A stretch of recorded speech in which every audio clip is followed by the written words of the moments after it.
اعوذ باللہ من الشیطان الرجیم بسم اللہ الرحمن الرحیم فاستجاب لهم ربهم انی لا اضیع عمل عامل منکم من ذکر او انثى بعضکم من بعض فالذین هاجروا واخرجوا من دیارهم وأوذوا في سبیلی وقاتلوا وقتلوا لأكفرن عنهم سیئاتهم وَلَأُدْخِلَنَّهُمْ جَنَّاتٍ تَجْرِي مِنْ تَحْتِهَا الْأَنْهَارُ ثَوَابًا مِنْ عِنْدِ اللَّهِ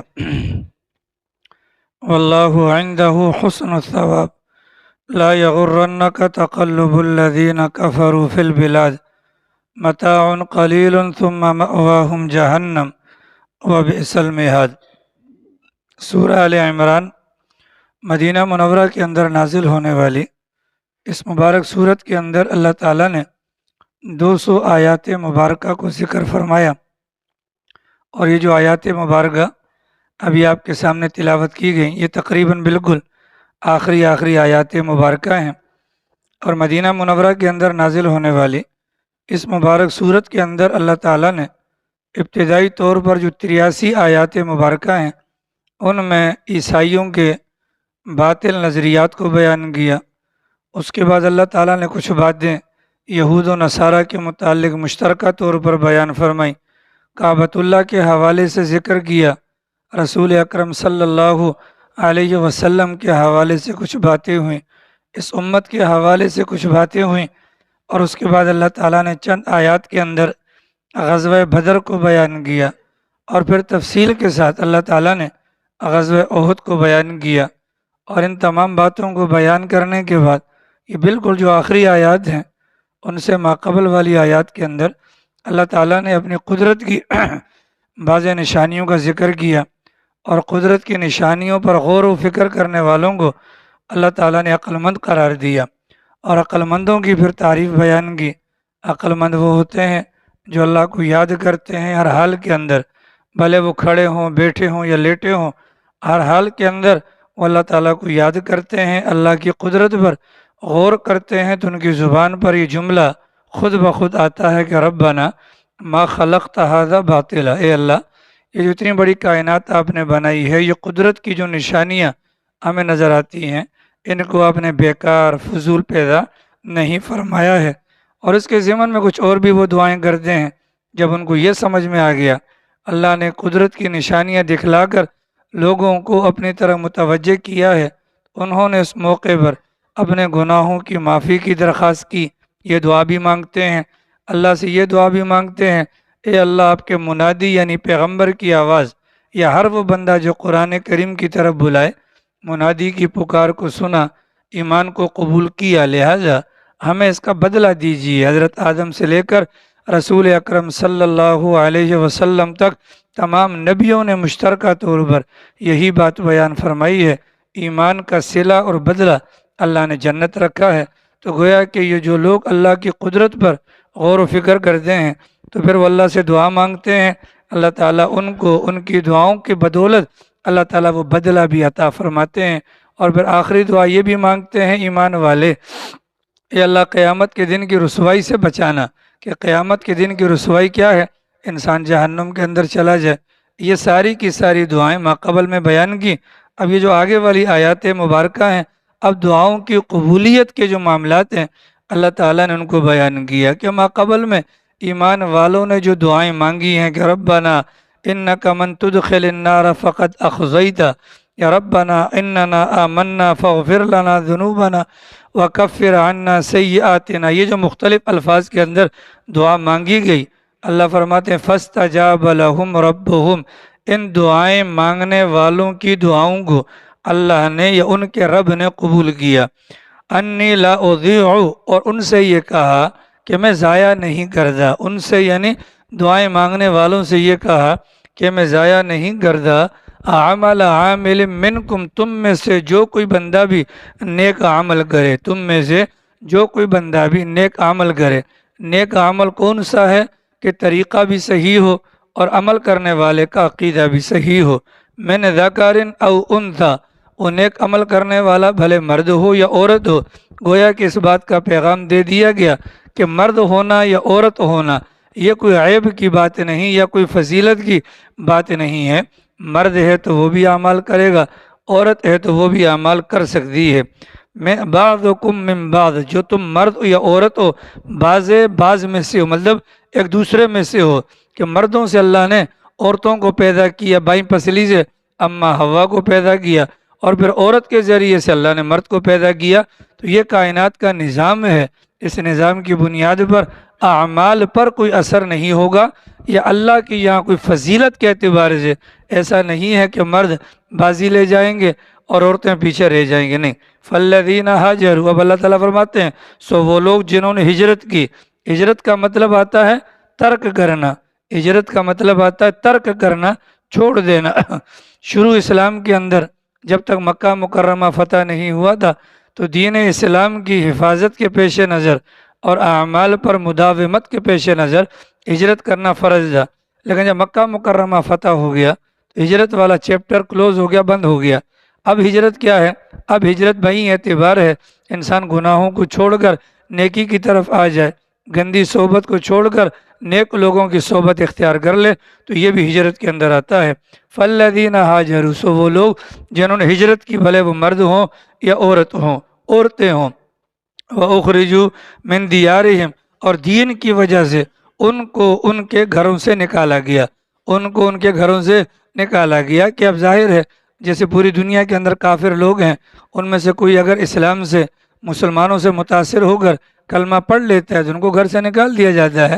مفسر قرآن حضرت مولانا عبید اللہ صاحب سندھی رحمۃ اللہ علیہ سکھ گھرانے سے تعلق رکھتے تھے، ایمان قبول کرنے کی بنیاد پر گھر سے نکال دیا گیا تھا، اور حضرت والا جو ہے وہ اپنے گھر کی دہلیز کو نہیں چھوڑتے تھے، تو والدہ مارتی تھیں، یہاں تک کہ والدہ مار مار کے تھک جاتی تھیں تو جوتا ہاتھ سے گر جاتا تھا تو جوتا دوبارہ اٹھا کر ان کے ہاتھ میں دیتے تھے اور فرماتے تھے اماں تو جتنا مار سکتی ہے مار لے، دین چھوڑنے والا نہیں۔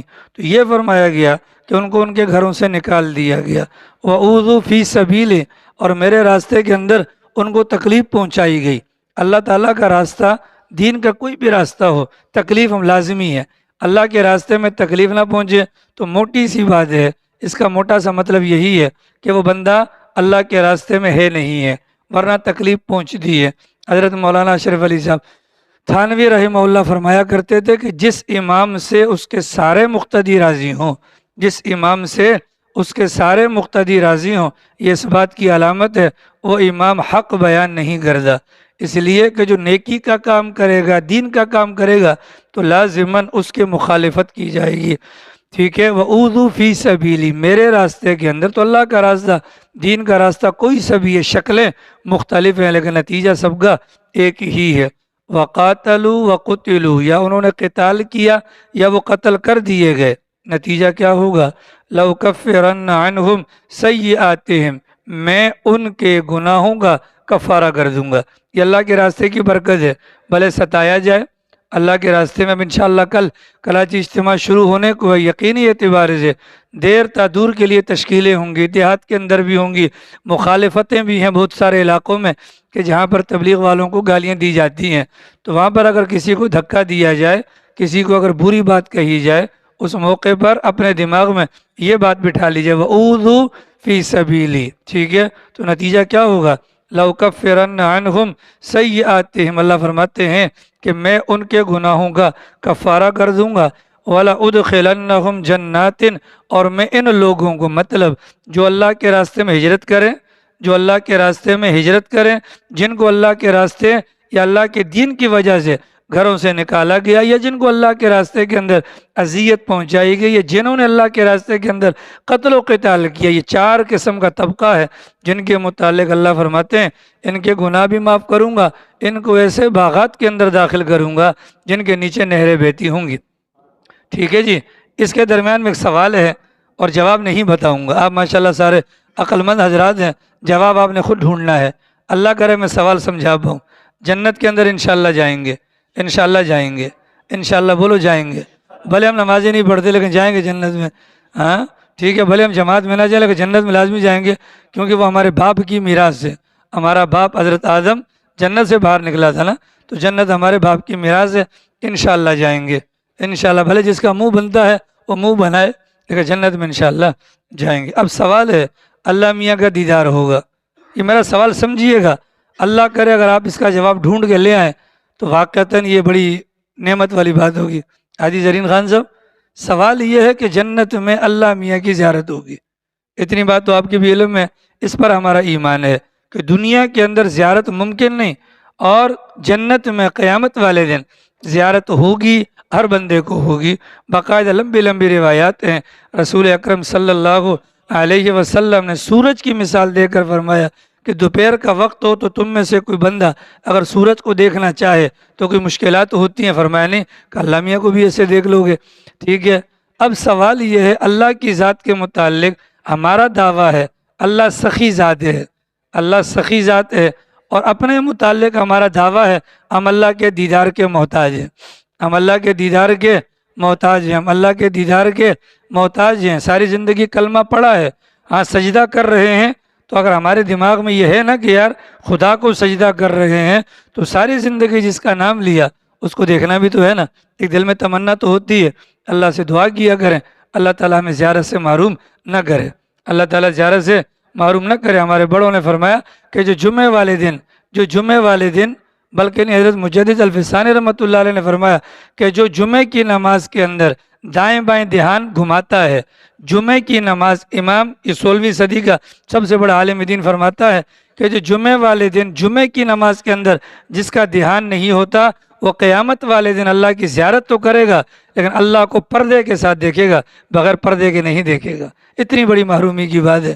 اور اسی طریقے سے ہمارے بڑوں نے یہ بھی فرمایا کہ جمعے والے دن جو خطیب کے چہرے کو دیکھے گا، جتنا اہتمام یہاں ہوگا انشاءاللہ وہاں پر بھی اتنا ہی اہتمام ہوگا۔ تو جب اللہ میاں کی زیارت ہوگی تو ہماری تمنا ہے کہ خدا ہمیں اپنی زیارت کروائے، اور اللہ میاں زیارت کروائیں گے، انکار نہیں۔ اللہ میاں کے متعلق ہمارا دعویٰ ہے کہ اللہ کی ذات سخی ہے، اللہ کی ذات، سارے زیارت کرنے کے لیے آئیں گے، پہلی نظر ڈالیں گے، بعض روایات کے اندر 40 سال اور بعض کے اندر 70 سال کا ذکر آتا ہے، وہ ٹک ٹکی باندھ کر دیکھیں گے کہ 40 سال گزر جائیں گے یا 70 سال گزر جائیں گے، ایسا ہی ہے۔ اس کے بعد کیا ہوگا، یہ سوال ہے لالا زرین، اس کے بعد کیا ہوگا؟ کیا اللہ میاں خود پردے میں چلے جائیں گے؟ اگر اللہ خود پردے میں جائے گا تو یہ تو سخاوت کے منافی ہے۔ بھائی دنیا مجھے دیکھنا چاہ رہی ہے، میرے لاڈلے مجھے دیکھنا چاہ رہے ہیں اور میں اپنے آپ کو چھپا دوں، یہ تو اللہ میاں کی شان سے بعید ہے۔ لوگ منہ پھیر لیں گے، یہ تو ہو ہی نہیں سکتا ہے، یہ تو ہو نہیں سکتا کہ ساری زندگی کی تمنا ہے اللہ میاں کو دیکھنے کی، جب اللہ میاں مل جائیں گے تو کون چھوڑے گا؟ ہاں کوئی زیارت سے پیچھے ہٹ سکتا ہے؟ سوال یہ ہے کہ اس کے بعد ہم جو واپس گھروں کو جائیں گے وہ کیسے جائیں گے؟ اس بات کا جواب ڈھونڈیے گا۔ اللہ میاں اگر پردے میں جاتے ہیں سخاوت کے خلاف ہے، اگر اللہ میاں دکھا رہے ہیں اپنا آپ اور ہم اگر بدبختی کا مظاہرہ کریں کہ منہ موڑ لیں، یہ ہو نہیں سکتا، پھر کیا ہوگا؟ آپ پوچھ لیجئے گا کسی سے یا خود سوچ لیجئے گا، انشاءاللہ فائدہ ہوگا، ٹھیک ہے۔ فرمایا کہ جنات تجری من تحتها الانہار، ایسے لوگوں کو جو 4 قسم کے افراد ہوں گے ان کو ایسے باغات کے اندر داخل کروں گا جس کے نیچے نہریں بہتی ہوں گی۔ سوال سمجھ میں آیا کہ نہیں آیا؟ نہیں آیا؟ بھائی اللہ میاں اپنی زیارت کروائیں گے، ہم انشاءاللہ زیارت کریں گے، زیارت کا چیپٹر ختم کیسے ہوگا؟ بھائی واپس ہم نے گھر جانا ہے، ہمارے چہروں پر اللہ کے نور کی تجلی کی جو تہ جمیں گی اس کو دیکھ کر ہماری بیویاں بھی خوبصورت ہوں گی، تو واپس گھر کیسے جائیں گے؟ اللہ میاں کو ایسے ہی اللہ میاں سامنے اپنا دیدار کروا رہے ہیں تو ہم پیٹھ پھیر دیں گے؟ ہاں نہیں پھیریں گے نا۔ اگر ہم پھیریں گے تو ہم گستاخ ہوئے، اور اگر اللہ میاں خود پردے میں چلے جاتے ہیں تو پھر یہ سخاوت کے خلاف ہے، کریں گے کیا؟ سوچئے گا، ٹھیک ہے۔ کون بنے گا کروڑ پتی؟ سوچئے گا اس پر، دماغ اللہ نے دیے، لڑائیں انشاءاللہ۔ ہمارے بڑوں نے اس کے بڑے جوابات لکھے ہیں۔ ہاں دیدار پڑھتے پڑھتے کیا کریں گے؟ پیچھے جو بیویاں بیٹھی ان کا کیا کرو گے؟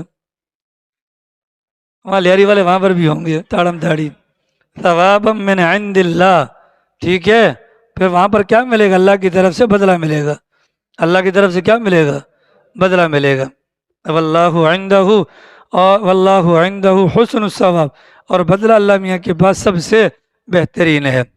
رسول اکرم صلی اللہ علیہ وسلم نے بطور مثال کے اس بات کو سمجھایا کہ جب سے اللہ نے کائنات کو پیدا کیا جب تک یہ کائنات موجود رہے گی۔ اس کائنات کے اندر جو جس شکل کے اندر مخلوقات موجود ہیں وہ اللہ پاک ان پر اپنے خزانے بہا رہا ہے اور خرچ فرما رہا ہے۔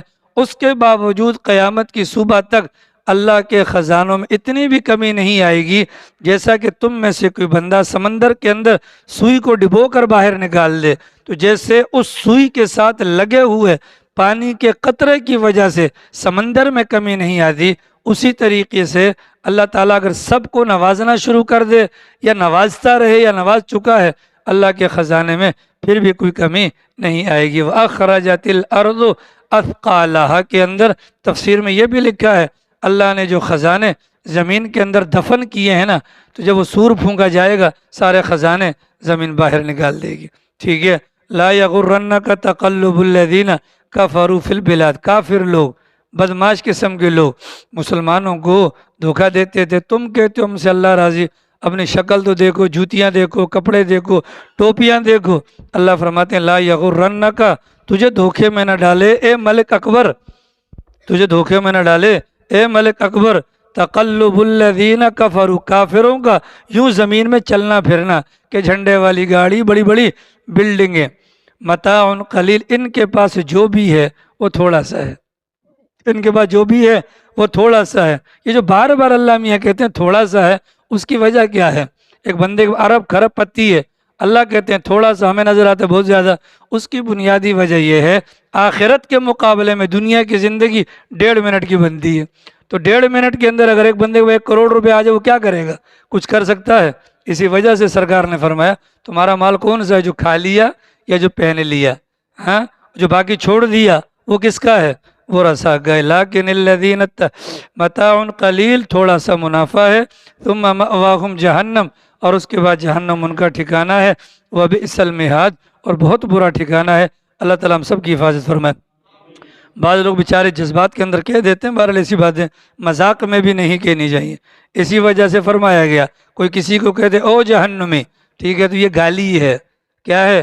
گالی ہے۔ یہ لمبا چکر پروسیس، اگر وہ واقعتاً جہنمی ہے تو ٹھیک ہے، وگرنہ پلٹ کر کہنے والے پر یہ گالی بھی آ جاتی ہے۔